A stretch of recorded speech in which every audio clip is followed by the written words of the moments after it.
Greetings. I have been slow to come forward with the final provocation of Dorothy Day for reasons I'll explain as we talk.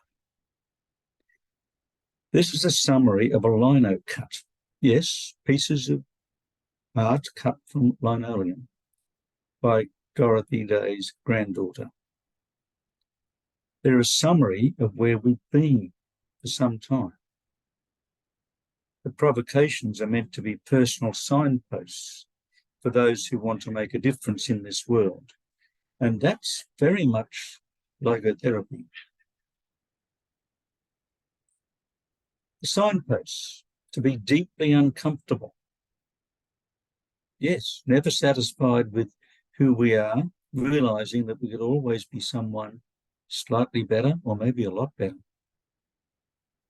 Following our conscience, because when we don't, it can lead on to all sorts of spiritual neuroses, disorders, anxieties. Fail gloriously having found your vocation. So find something in life that fires you and inspires you. But don't be afraid to fail gloriously, because in many cases that'll happen. And to do that, we have to face our fears. And of course, Dorothy says, don't forget to laugh at those around you, at life itself, and maybe just yourself. And eventually don't forget to just embrace the beauty of the world around us. Now, Viktor Frankl designed logotherapy as a singular therapy that understands and releases that human spirit that Dorothy is provoking us to work on. But we haven't finished yet, because the provocation that is not there, that I've already shared with you, is to love.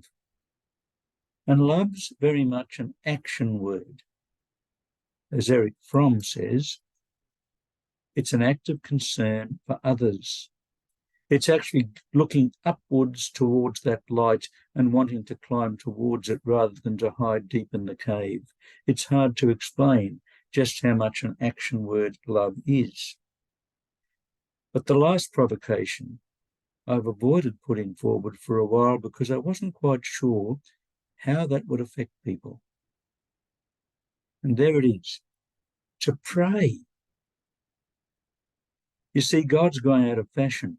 So already I might have made some of you deeply uncomfortable by saying, pray. Because things have moved on, haven't they? 100 years ago in Australia, we had a population of around about 5.5 million, of whom almost all were Christian. These days, it's entirely different. So what's happened? One writer I was reading recently suggests that our governing modern metaphor is the machine. We see ourselves in that way. Our image of ourselves is that we're useful, we're purposeful, we're able to master the world around us. We're cognitive, productive, autonomous beings. And the problem with that is not that it's wrong.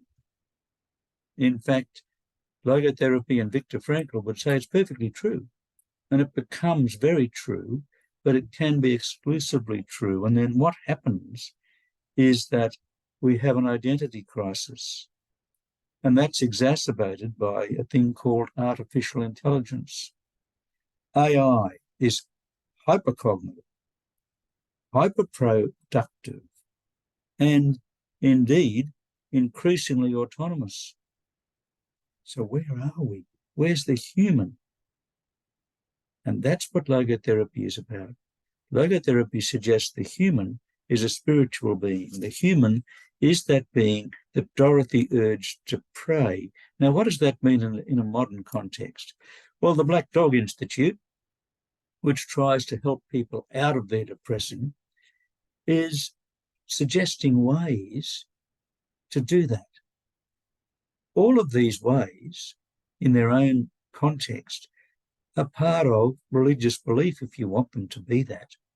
finding a community, realizing that we can just be ourselves, stopping and doing some mindfulness and meditation, doing yoga in a similar way, being grateful for what we have and for the world around us, for the families we have, and even being grateful for those who may have challenged us. And finally, the way we live our lives. Yes, that's all true. And that's all about prayer. Stop and reflect. Using these well-being techniques is important. But if we simply use well-being techniques, we're back with Dorothy's belief that prayer on its own is just hiding. Well-being on its own, mindfulness on its own, is just hiding. No, it has to be active. It has to be all of those things, because while we're spiritual beings, we are also cognitive, productive, autonomous beings. But let's realise that we're something more. Always we're something more. And that's the logotherapy message. Thank you for listening.